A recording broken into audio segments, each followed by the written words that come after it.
नमस्कार प्रतिभागियों। कभी कभी मन होता है कि कुछ बातें आपसे ऐसी कर ली जाए जो बातें आपसे पढ़ाई से इतर, पढ़ाई से भिन्न, लेकिन पढ़ाई से भी ज़्यादा ज़रूरी आपके लिए होती है। आप मेरा इशारा समझ रहे हैं। इन बातों को मोटिवेशनल भी कह सकते हैं, लेकिन मेरा मानना है एक सकारात्मक रूप से चिंतन किया गया कोई भी विचार किसी भी व्यक्ति को ऊर्जावान कर सकता है, ऊर्जान्वित कर सकता है। अब समस्या ये आती है, आपको भी लगेगा, अगर आप परीक्षार्थी हैं, ईमानदार परीक्षार्थी हैं, अच्छे से एग्ज़ाम दे रहे हैं और 2-3 साल, 1 साल, 6 महीने, 8 महीने ईमानदारी से पढ़ा है, तो आपको मेरी ये बातें अपनी सी लगेंगी।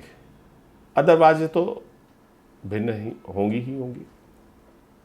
क्यों ज़रूरत पड़ती है कुछ ऐसी बातों की, ऐसे विचारों की जो आपको ना चाहते हुए भी महसूस कराती हैं कि इन बातों से आप लाभान्वित हुए।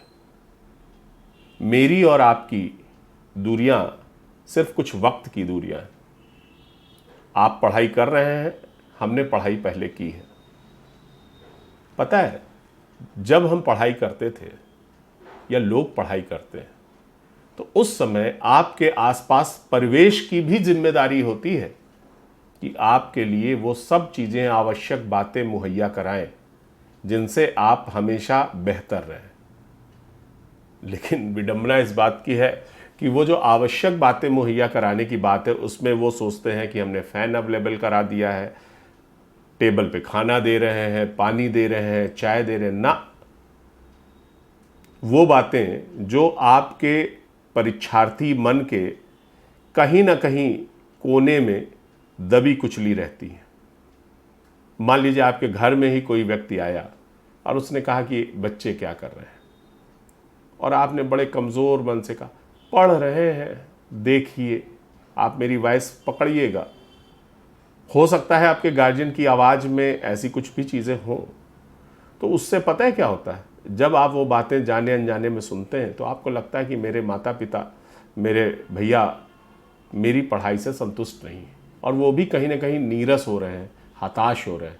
ना, पूरे विश्वास के साथ पापा को, मम्मी को, या जो भी आपके सहयोगी वरिष्ठ जन हैं कि नहीं नहीं, पढ़ाई कर रहे हैं, बढ़िया पढ़ाई कर रहे हैं, बढ़िया से पढ़ रहे हैं, मेहनत कर रहे हैं, वक्त लगता है। तो पता है, ये दोनों लाइनों में कि पढ़ रहे हैं और मेहनत कर रहे हैं, इन दोनों लाइनों की ऊर्जा में ही ज़मीन आसमान का अंतर है। तो अगर आप अंदर कमरे में कहीं सुन भी पाए पापा की बातें, तो आपको लगता है नहीं, मेरे पिता का मुझ पर अटूट विश्वास है, और निश्चित रूप से हम उनके विश्वास पर खरे उतरे। हाँ, यह पूरी बातें मेरी हर क्लास, चाहे वो सब्जेक्ट से रिलेटेड हो या मोटिवेशनल क्लास हो, हर क्लास केवल और केवल उन बच्चों के लिए समर्पित और प्रेषित है जो बच्चे खुद को धोखे में नहीं रखते। मेरी स्टूडेंट लाइफ से आज तक मैं बहुत लोगों को जानता हूं कि वो सजावटी अभ्यर्थी रहे, बहुत डिज़ाइनर टेबल है, चेयर है। टेबल चेयर होना ज़रूरी है, लेकिन टेबल चेयर के बिना भी पढ़ा जा सकता। मान लीजिए आज शाम को मेरा बहुत मन है और मेरे घर में आर्थिक ढांचे के कारण पैसे नहीं है, मेज़ नहीं है, कुर्सी नहीं है, ज़मीन पे बैठ के पढ़ रहे हैं। प्रथम उद्देश्य पढ़ना है, और जब ज़रूरत बढ़ेगी कहीं ना कहीं से विकल्प आ जाएगा और हम टेबल चेयर भी ले लेंगे। तो मेरी हर बात उन्हीं के लिए है। यह नहीं है कि मेरे पास बहुत से बच्चे कभी व्यक्तिगत रूप से मिलने आए कि साहब मुझे ये तैयारी करनी है, तो मैं उनसे कोई किताब कहता हूँ कि पहले इसको पढ़ लो, वो दोबारा नहीं आते मेरे पास। इसका मतलब आप अपने लक्ष्य के प्रति गंभीर ही नहीं। आप तो रिवाज में 10 लोग कह रहे हैं तो आप कर रहे हैं। ना, मेरी बातें वहाँ से शुरू हुई थी कि आपको आपके परिवेश से कितना समर्थन मिलता है। मेरी वीडियो अगर संरक्षक, मदर, फादर या किसी भी अभ्यर्थी के पापा, मम्मी, भैया, भाभी कोई भी देख रहे हैं, जो भी देख रहे हैं, या शिक्षक ही क्यों ना देख रहे हैं, तो एक बात हमेशा ध्यान रखिए, हमेशा उस बच्चे से ये कहिए कि हमें तुम पर पूरा भरोसा है, हम तुम पर पूरी कोशिश करते हैं कि तुम्हारा एक भी मिनट बर्बाद ना हो, लेकिन तुम्हें भी अपने ईमानदार प्रयास करना, ईमानदार कोशिश करना, खुद को गुमराह नहीं करना। बहुत से लोगों को मैं देखता हूँ कि घर में किसी बड़े के आने के समय, पापा का ऑफिस से आने का टाइम है तो किताब खोल के बैठ गए कि भाई किसके दिखाने के लिए। आपको पापा के आने के टाइम भी नींद आ रही है और आपने 6 घंटे पढ़ा है तो आप सो जाइए, माँ को बता के सोइए कि पापा को बता देना मैं सो नहीं रहा था, मैं पढ़ रहा था, थक गया हूँ। समय की हत्या मत कीजिए। हम में अधिकांश लोग निरर्थक बहसों में लगे रहते हैं। किसी शॉप पे चले गए, बड़ी देर तक बात हो रही, ये किताब पढ़ी जाएगी, किताबें जो हैं उनको नहीं पढ़ रहे हैं, लेकिन कौन कौन सी खरीदी जाए इस पर चर्चा हो रही। ये वीडियो, ये क्लास, ये बातें सबके लिए उपयोगी है। जितनी ज़रूरत बच्चे की है, अभ्यर्थी की है, कैंडिडेट की है, उससे कहीं कम ज़रूरत मदर फादर की नहीं। इसलिए इसके माध्यम से मेरा यह विचार आज की तारीख में आपको प्रेषित है कि आप अपने बच्चों को एक अच्छा, बेहतर, सकारात्मक, ऊर्जावान परिवेश अवेलेबल कराइए, उपलब्ध कराइए। कोशिश कीजिए। हम सब लोग अलग अलग आर्थिक ढांचे में शामिल हैं। ज़रूरी नहीं है कि हमारे पास महंगी से महंगी चीज़ें लेने का पैसा हो, लेकिन उसे बताइए कि कम संसाधनों में भी हमारे यहाँ लोग सफल हुए हैं। और हर बार सिविल सर्विसेज के रिजल्ट आते हैं, इंटरव्यू आते हैं, किसी अन्य भी परीक्षा के, उन सब में 20-30% बच्चे ऐसे होते हैं जो कहीं ना कहीं किसी विषम से विषम परिस्थितियों से उबर करके, संघर्ष करके खड़े होते हैं। और अंत में संघर्ष के बाद जब सफलता का आनंद मिलता है तो अद्भुत ही होता है।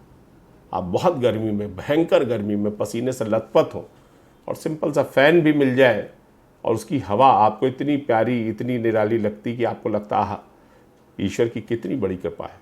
तो मज़ा तो तभी है जब हम खूब संघर्षशील हो। हाँ, इतना अधिक नाजायज़ संघर्ष भी ना हो कि हम अपने पथ से ही विचलित हो जाए।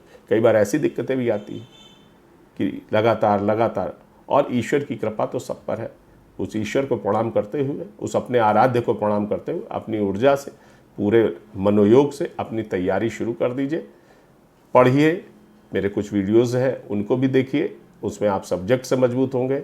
इस तरीके की बीच बीच में जो चर्चाएं होंगी उसमें मानसिक रूप से मजबूत होंगे। एक शब्द आता है मनोचिकित्सक, मन नहीं है तो मनोचिकित्सक जिस तरीके से आपका शारीरिक रूप से कोई दिक्कत होती है तो शरीर की कोई केयर करता है डॉक्टर के रूप में या अन्य किसी रूप में, उसी तरीके से मन की केयर करना। ये बात बिल्कुल है कि मन बहुत काम नहीं करता है, उसको मज़ा आता है, मस्ती आती है, लेकिन नहीं, अगर आप मन से टूट रहे हैं, मन के हारे हार है, मन के जीते जीत, अगर आप मन से हार रहे हैं तो मित्रों आपका कोई भी सहयोग नहीं कर सकता, चूँकि आप अंदर से टूट रहे हैं। और इस माध्यम से मेरी सभी शिक्षक गणों से भी निवेदन और रिक्वेस्ट है कि कभी भी किसी भी व्यक्ति के हारने पर उसके हारने का ना तो मजाक उड़ाएं और ना ही उपहास, बल्कि कुछ दिनों बाद हारने का तात्पर्य फेल होने, सक्सेस ना मिलने पर कुछ दिनों बाद उसके साथ बैठ के इत्मीनान से उसे बेहतर व्यवहारिक सुझाव दें और अपनी ईमानदार कोशिश भी उसके साथ रखें, तो उसे लगेगा आप उसके असली शुभचिंतक हैं। धन्यवाद।